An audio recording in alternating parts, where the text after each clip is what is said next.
Hello, everybody. We are here with our legend, Bob Becker. Bob, welcome to the Friends in Training Life is a Marathon podcast. We are so happy to have you. Honored to be here. This is terrific. It's good to see you always, Marcela, and now on film. I mean, it's amazing. Yes. Bob, you are such an inspiration for so many people. And some of you close in South Florida know you and they know your journey, but there might be some people out there that may not know who you are. So I'm going to tell you a little bit about Bob. And he, to me, is such a hero. He is an ultra marathon runner, but like really, really, really ultra. Right? How many ultra marathons? About. 30 to 40, or maybe a few more. I don't know exactly, but in somewhere in that range. I started late. Yeah. So, Bob, for those people that are listening that may not know or may not be familiar with ultra running, why don't you tell us a little bit about what that is and how did you get involved with it? Well, an ultramarathon technically is anything longer than a marathon. So a marathon's 26.2 miles. So if you run 27, really you run an ultramarathon. But the first kind of recognized race distance is 50 kilometers, which is 31 miles, 50 miles, 100 kilometers, 100 miles, and up. And Basically running an ultra, if you think about it, or going from running, let's say, half marathons or marathons to an ultra, isn't that much different from going from a 5K to a marathon. The training's different. It involves more endurance than speed. And the longer the race, the longer you're out there, the more technical it becomes in the sense that you have to also worry about your food, your nutrition, because you need to take in calories. You're going to be sweating, so you need to replace salt and electrolytes. So it gets a little more involved with nutrition, hydration, making sure you're wearing the right shoes because blisters start becoming a problem potentially. But ultramarathoning is becoming more and more mainstream, even though the community is certainly a tiny percentage of what marathon running is. yes. But it's sort of the next thing, what do I do after I run a marathon or run a number of them? Well, maybe I do a triathlon, or maybe I do a longer run, or one or the other, or both. That's wonderful. And so, Bob, you mentioned different distance for ultra marathons or ultra events. Yes. What is the longest distance you have done? Well, well, there are different types of ultramarathons, Yes. and the typical one would be 100 miles. How fast can you go that distance? The longest fixed distance race that I've run is 135 miles at Badwater 135, which is out in Death Valley in July, out in California. Crazy. That's the hardest ultra out there. Well, it's right? certainly up there with the toughest in the world. There's no question about that. But there are also what's called a fixed time ultramarathon, which is kind of turning everything on its head. So instead of having a specific distance and the point is to see how fast you can run it, instead you have a fixed number of hours to run. And the point is to see how far you can go with the allocated number of hours. So a typical fixed time ultramarathon is 24 hours or 48 hours. There are 12-hour and 6-hour races as well, but more typically it's a 24-hour or 48 or longer. Oh, wow. So the longest I've ever done was at a race called A Race for the Ages in Tennessee 5 years ago. Ooh. And in that race, without going into too much detail, I had 74 hours and I ran 230 miles, which actually set the record that day and won the race. So that was kind of a fun day. So yeah, that would be my longest. Wow, Bob. And I know talking about records, that's not the only record you have. You have quite a few more. Tell us about that. One or two. Let's see, a year ago, June, I ran another fixed time race. This was a 48-hour race in the Pettit Center in Milwaukee, which is an interesting place because there's an indoor track that runs around 2 hockey rinks. So it's very cold in there. Oh, wow. But it doesn't rain. It's pretty constant. And the cold tends to keep you awake for a while. Well, that was a 48-hour race. And I ran 167 and a half miles that day. And that actually set the world record for my age range. Wow. But there aren't that many guys my age doing this stuff. So it put it in perspective. Which is amazing. That's one of the things. Yeah. And I won a couple of other races, but those are the only actual records that I hold. Yeah, but then you did Badwater twice. Well, Back and forth. Yeah, that was I was the oldest person to do that. So Badwater is a race again in Death Valley from Badwater Basin, where it takes its name, which is the lowest point in the Western Hemisphere. It's 282 feet below sea level. And you run through the desert to the end of the road on Mount Whitney at 8,500 feet with a couple of other mountain ranges in between. Now, Mount Whitney is actually the tallest peak in the lower 48 at about 14,500 feet. But the race ends where the road ends. It's a road race at 8,500 feet. But traditionally, many people have finished the race and then have summited Mount Whitney. So Oh. they've gone the 135 and then they've gone another 11 miles to the top. And of course, you need to come back down. So that's 11 more. And some people have then turned around and continued back to Badwater Basin. So that's 292 miles total. Oh my And God. I did that when that's how I celebrated my 70th birthday a few years ago by doing Wow. that. And that's not a race. The Badwater 135 is the race. So doing the double, as it's called, Uh-huh. is just a thing. A number of people have done it, records are kept, but it's not a race specifically. I see. So you can take your time going back. But that's the thing that you did for It's a your thing. 70th Yeah, birthday. something to do. It kept me out of trouble for a few days. You know? You're amazing. You're amazing. Oh, so tell us a little bit more about before you started running. Where are you from? What did you did before you started running? Tell us a little bit about that. Well, I'm a New Englander, born and raised in Massachusetts, born in Connecticut actually, but raised in Massachusetts till I was 13. And then my father got a job in D.C. So we lived in the Maryland suburbs for many years. So Maryland is where I spent the majority of my years, about 38 years, and the last 15 or so around Annapolis. And beautiful country, and we loved it living there.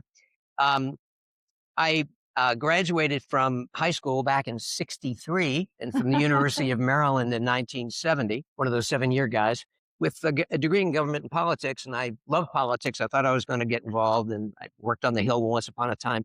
But things went differently in a different direction. I wound up going into mortgage banking, and I was in mortgage banking, residential and then commercial for a long time until 2008. So that was my work background, I again, my see. academic background. And in 2008, making the long story short, when the real estate crash hit, I decided I really wanted to do something else. So I took a vow of poverty and became a race director. And that's what I've been doing ever since 2008. I've been a full-time race director ever since. And that's when you became very happy. Could not be happier. You know, when you take your hobby and you make it your work, that's not a bad deal, you know? So yeah. Wow, Bob. I've known you for almost what I would say more than 20 years, and you've always been so inspiring. And I never knew this about you, your banking and your politics. I would never picture it as a politician. But this is really good to know.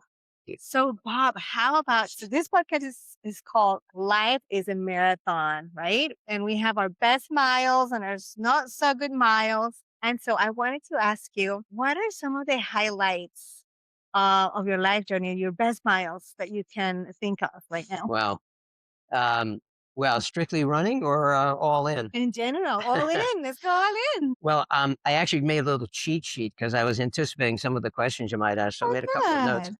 I started running ultramarathons. My first one was in 2005. Uh-huh. And I ran the mile in high school. I played sports as an adult, went to the gym. I really didn't run other than stay in shape. Ran a couple of 5Ks, like you'd go to a convention or something and there'd be a Uh-huh. 5K. But basically, I didn't start running till 2002 when a friend of mine from Minnesota, from where we had moved here to Uh-huh. Florida, called and said, "Hey, we're going to run Grandma's Marathon. Why don't you come up and join us?" And it sounded like a great excuse for a party. And so see my buds. So I trained. And how did I train? I joined Yes. friends in training.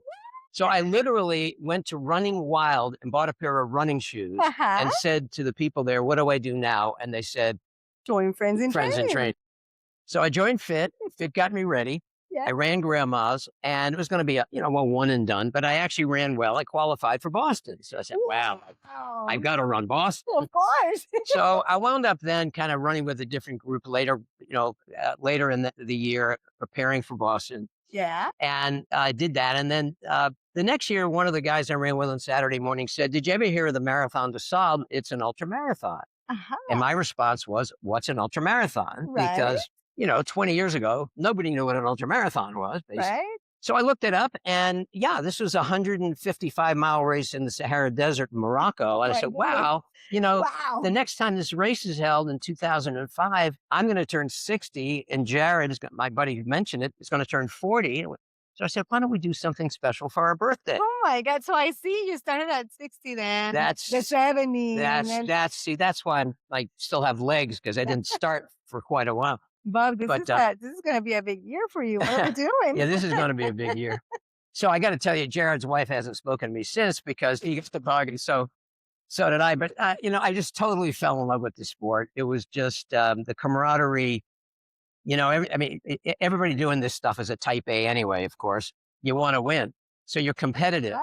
But the beauty of ultras is that anything can happen when you're running long out there, and when somebody needs a hand, Yes. somebody runs out of water or has a problem, inevitably other runners stop to help. Yes. And that is something that I had never seen before, and it's Oh. very consistent. And that race was one where you literally it was a 7-day race, and you literally live in a tent on the ground in a sleeping bag for a week, and you get to know people pretty well. And just Wow. that whole camaraderie thing was something that I found very appealing. And then here I am as an ultra marathon runner. I love Um, that. but that, because I never really answered your question. One of my kind of my best life miles, if you will. Yes. And thinking back, not involving running, Mhm. I think really supporting and loving my family and is probably the most important thing to me, and that includes my extended family. We were very lucky when we lived in the Annapolis area. We owned a big home on the water, and it could accommodate a lot of people. So we held family reunions there every 3 years for 12 years. So we did Oh, 4 of them. wow. And my family came from my maternal side from all over, and we literally had 60 people everywhere in the house, on a boat, Wow. in a rented motorhome. My aunt literally slept on a cot in our walk-in closet. I mean, it was wild. But it brought the family together and kept the family together, and to this day, Wow. not just the first cousins, but the next generation are much closer, and we all stay in touch because of that experience. So those kinds of family things, to me, basically sharing our home and sharing what you have, are probably the most important things, that I could really mention. Um, and that all happened while I was growing a business and raising a family. So pretty busy guy. But yeah, Yeah. excuse me one moment. That's great, Bob. I love that about family. Family is such a precious thing, and sometimes, we take them for granted, so I'm glad that you shared that about your family. Yeah, and Thanks. we're still close. These many years later. And then there's the not so great miles. I've had my ups and downs in business. I'm not reflexively an optimist, but I almost always look forward. I don't know if Okay. you or any of your viewers uh, remember Mad Magazine and Alfred E. Newman, and if you don't, the point of it is Alfred E. Newman had a mantra, which was, "What, me worry?" And the whole idea was, what's happened has happened. You can't really change the past. Learning from mistakes, of course, is Uh-huh. important, but looking forward is important. And it's kind of been what I do.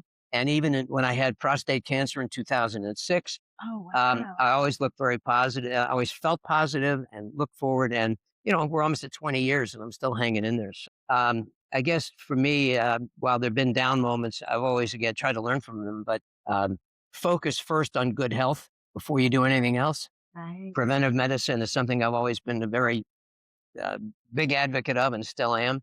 Um, but you take care of yourself. You don't have to be crazy, but eat reasonably, drink reasonably. Don't not drink beer, but be reasonable. And get some exercise if you possibly can, and it doesn't have to be ultra marathon running. You know, Right. it can be a walk, a swim, riding a bike. But try to move your body uh, to be strong, to stay strong, and essentially don't stop. Which doesn't mean you don't take days off, but keep moving as best you can. And for me, at least, that's the secret to my being able to keep doing ultras, because I keep doing ultras Yes. and train and so on. That's amazing. Wow, Bob. Wow.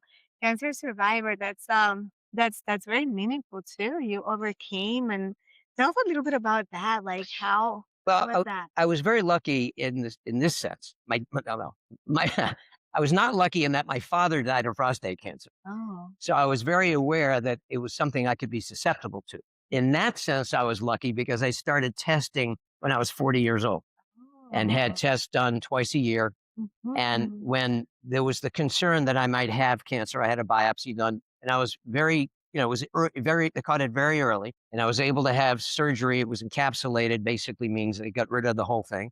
I never had to have radiation or chemo. Oh, And so I was very fortunate again because it was caught early. yeah. And nothing to be it's a disease that still doesn't have a real cure, but there's a lot of progress being made. And the key to prostate cancer, well, with all disease, is catch it early. So have those annual physicals and or whatever it is that your doctor suggests testing.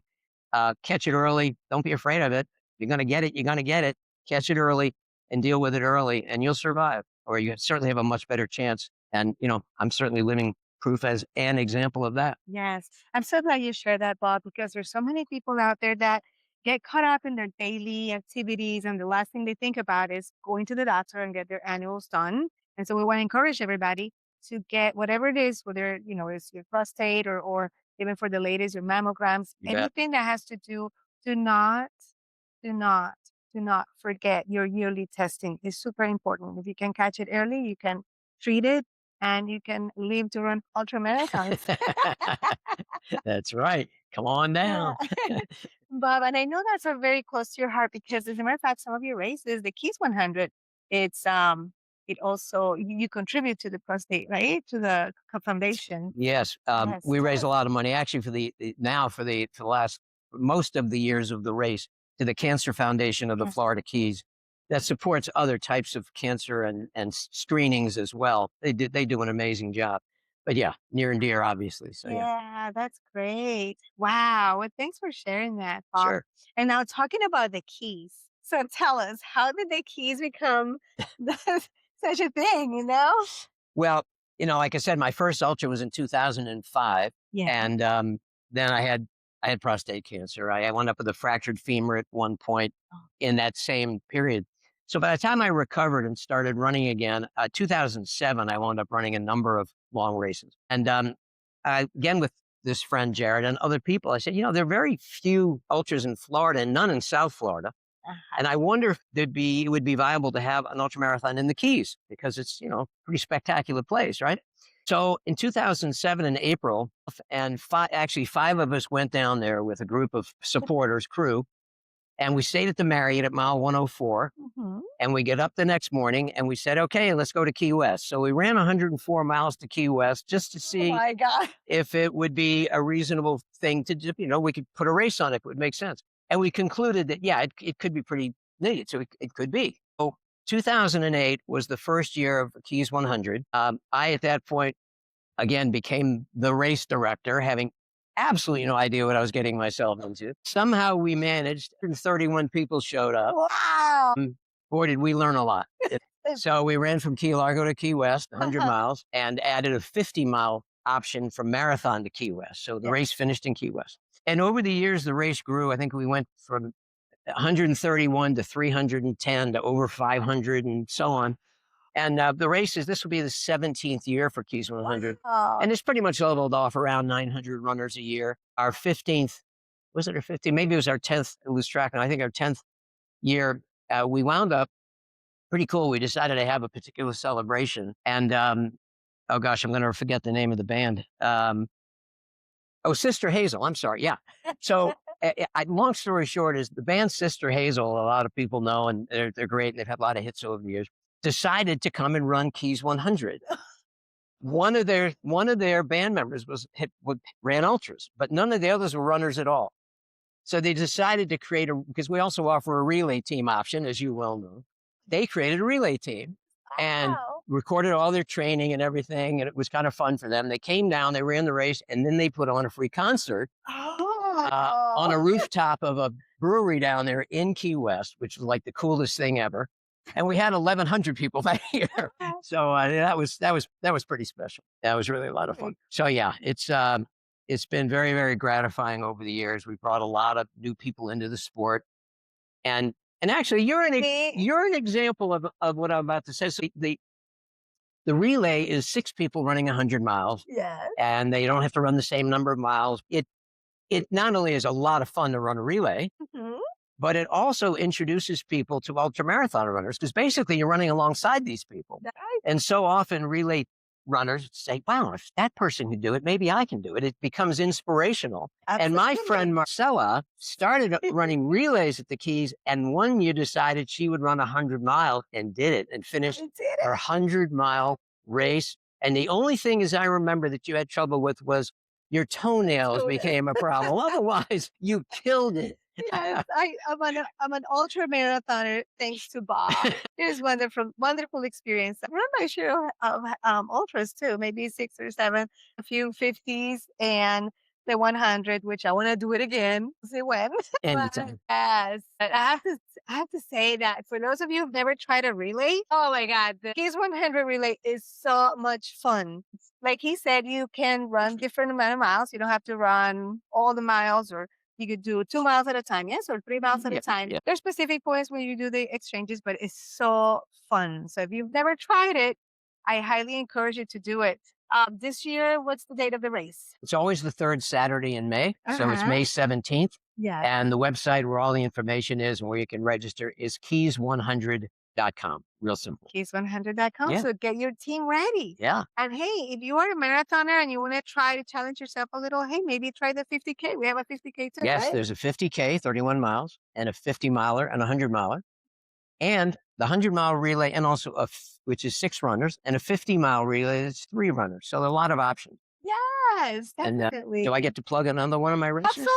Yeah. Tell us about your Well, so races. the keys is a much more difficult race than it appears on paper because it's in May and it's very, very hot. And the heat is a factor that was intentional, but it also makes the race very much more difficult than some. So one of the other races I do is Daytona 100, which is in December. It's also a point-to-point race. It's also along the ocean road. So it's beautiful scenery. It starts in Jacksonville Beach, and ends at Ponce Inlet, which is just south of Daytona Beach under the historic lighthouse. It's a beautiful little park where the race ends. And the beauty of Daytona is the weather's great. And it's also pretty much flat.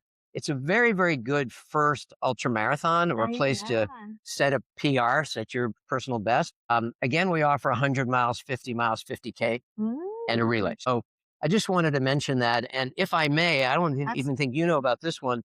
A number of months ago, I was hired by the Miccosukee Indian tribe of Florida to to create a new ultramarathon based in the Miccosukee village west of Miami. Oh my goodness. And long story short is on March 15th, which is coming right up, Oh, we're wow. going to have a 50-mile, 50K, and a 16.5-mile race based in the Miccosukee village, which is immediately next door to Shark Valley. Now, for those of you who know or don't know Shark Valley, this is all the Everglades area, by the way. And Shark Valley is part of Everglades National Park. It's a 16-mile loop, and the runners will all leave the village, go over to Shark Valley. Again, it's right next door, run the loop, and come back to the village where the finish line is. Now, if you're running 16.5 miles, that's where you finish. If you're running 50K or 50 miles, you continue west, go out onto what's called Loop Road. That's part of Big Cypress National Park, Okay. out and back, finishing in the village where there'll be a lot of activities, a lot of Indian culture and stuff going on, things for the kids. It's going to be really cool.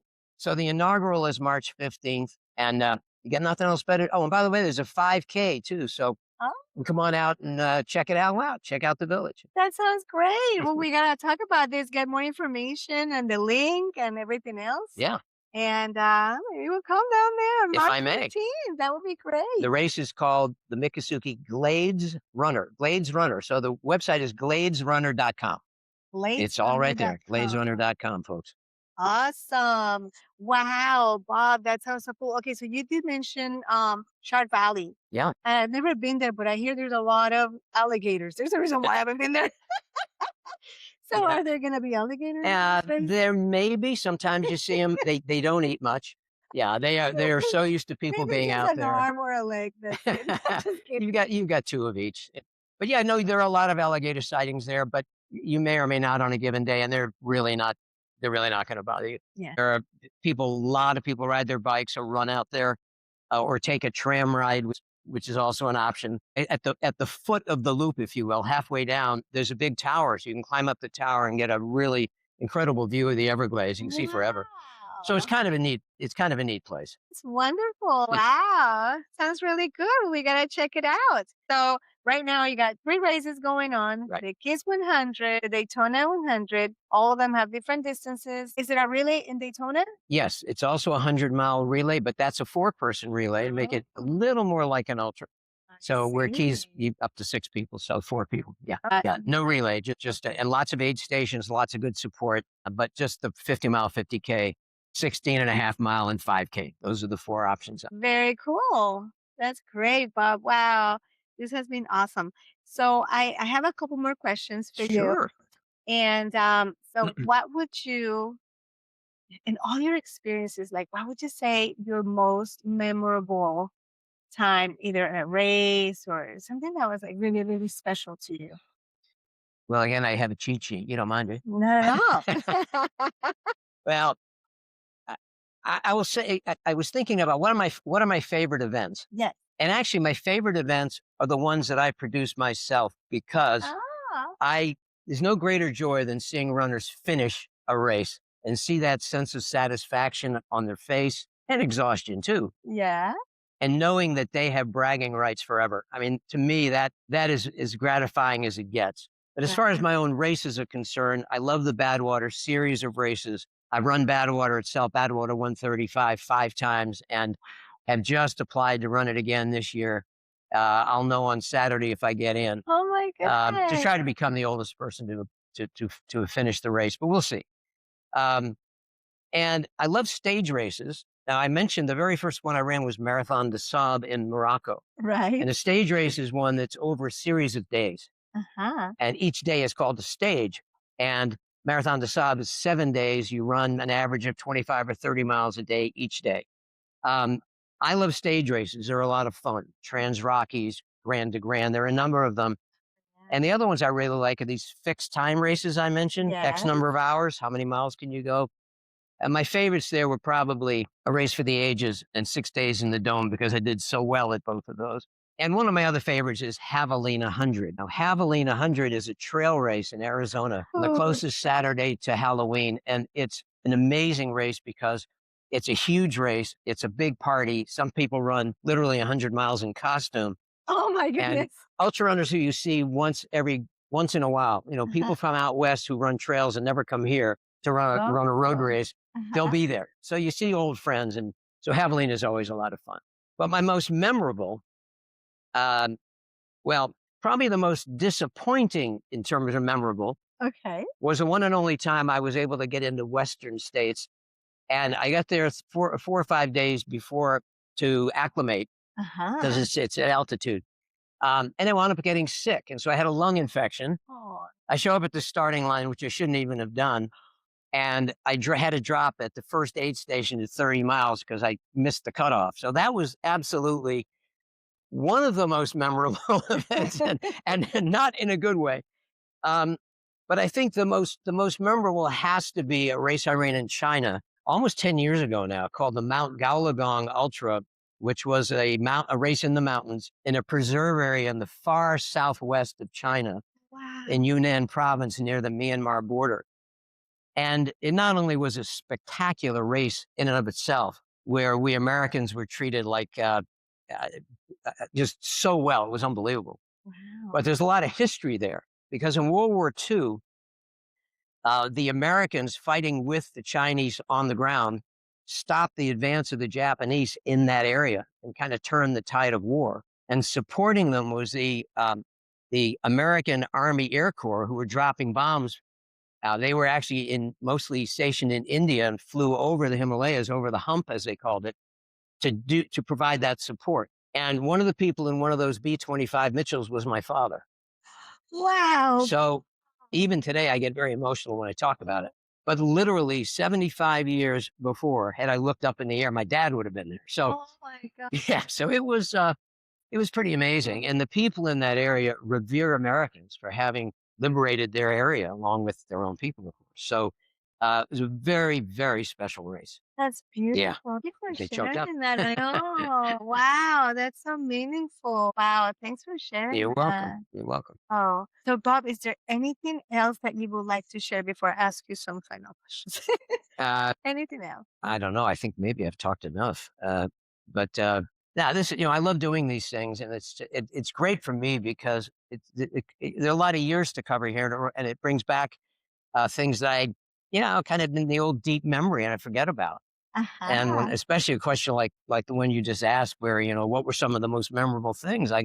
It's hard to go 1, 2, 3, 4, 5, but it does make you think about some of the things you've done. So Yeah. it's a lot of fun for me to do these things. Thank you for inviting me to talk with you. Yes, absolutely. You mentioned, I think that some of the biggest lessons that we learn as runners is when we have tough times. Because not only we quit, we overcome, right? We continue to the next, but also we learn. Sometimes we take things for granted. As a matter of fact, this memory just came to my mind when I ran Palms 100. You were still the race director at Right? that race. Excuse me. Yeah, and one person talked about like some of the what are some of the good things that you want to keep in mind so that you could be successful, right? So what would you say are some of the biggest mistakes that we runners do? What do you think? I just ran a 50-mile race this past weekend on Saturday, and it was a race where there were a number of first timers out there.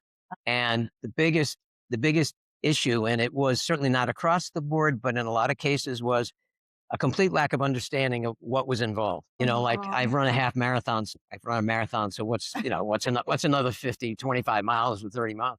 When you start getting to a certain point, you really do need to understand your nutritional needs, your salt and mineral needs to replace what you're sweating out so you avoid cramping. It becomes much more technical. And there's a balance you have to maintain of hydration, nutrition, and electrolytes. And then it's also important that um, you are realistic about what finishing time is going to make sense for you, what you're really going to be able to do, and then how to get there. uh-huh. So, for example, I learned a long time ago that in my advanced state of deterioration, I can't run 100 miles. I'm going to walk half and I'm going to run half, Mhm. approximately. And what a lot of runners make the mistake of doing is run until they can't run anymore, Oh, and then they walk it in. But it's really a death march. It's not fun. It hurts like hell. Um, so, what I learned and what I always recommend to people is to consider starting out right from the beginning. Whatever percentage of the race you think you're going to walk, start from the beginning and do it. So if you're going to walk 25% of the time, as best you can judge, run 3 minutes, walk a minute, or whatever combination of running and walking you choose to do. yeah. I literally do a 1 minute run, 1 minute walk, and that works for me. Oh, good. And my pace was the same throughout the whole race. Okay. And a Wow. couple of the people that I saw out there were really, really struggling. Huh. And one guy had no idea what clothes to wear. So he was overdressed to begin with. He was wearing a pack, but it wasn't a running pack. It was just a backpack. And as he was running, it's bouncing all over the place. So he was just abrading the heck out of his shoulders and his back. He got too hot. He took his shirts off, put them in the bag, and now he on his bare skin, he has this backpack that's bouncing all over. I felt for the guy. All right. So do your homework. And in the ideal world, do what I do to this day, which hire a coach. Yeah. My coach, Lisa Smith Batchin, always has me ready on race day. She never allows me to overtrain and get injured. Yeah. And basically, she tells me what to do and I do it, which really it takes a lot of the guesswork out of it. But I kind of know what I'm doing at this point, but nevertheless, having a coach um, help me through every race is a little different and That's right. prepare me for that race. And again, um, create a training plan that will maximize your strength and conditioning, but not to the point where you injure yourself. Build in recovery days, for example.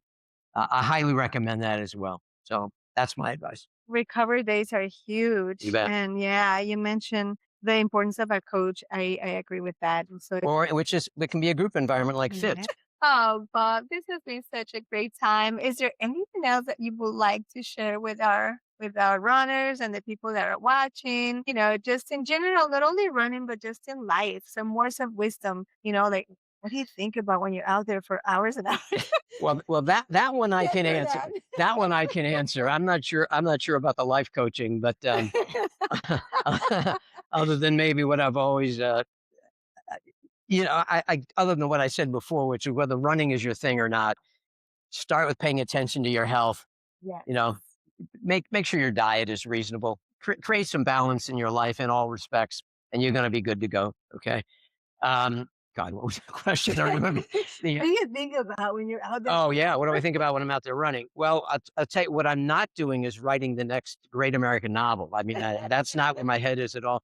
Really, I'm focused kind of on the next step, on the next footfall. I'm really very much in the moment, and Yes. I even have to remind myself to look around and enjoy the scenery. I mean, I'm Right. very very focused on what I'm doing, Uh-huh. trying to remind myself that I need to drink, I need to eat, I need to do all those things. And if I have a support crew, if it's a race that accommodates a crew, they do a lot of that thinking for me. Uh-huh. But otherwise, I'm very much in the moment. That's kind of where I am. So you're very intentional too. Very intentional, and again focused on what it's going to take uh, to make the finish line. And I'll tell you, I do have a set of priorities when I race these days.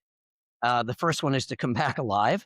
The Good. second one is to come back not being injured. The third one is to finish. And the fourth one is to see if I can pick off some youngins.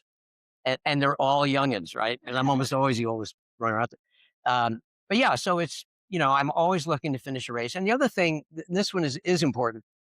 I try to pick races that are realistic for me. So Uh-huh. here I live in flat South Florida, where training for races that are hilly involves running back and forth over a bridge at the top of which you're 75 feet above sea level, doing that until you're brain dead, right? Or climbing stairs or using a stairmaster, or a little trick that my coach Lisa has taught me, which is pulling a tire, which creates drag and kind of simulates or emulates running uphill. Mhm. So running long, steep, technical mountain races doesn't make a lot of sense for me. Certainly not anymore, Uh-huh. because I can't train for them. I just Mhm. can't do that. So I try to pick races that make sense, that will allow enough time for me to finish, Mhm.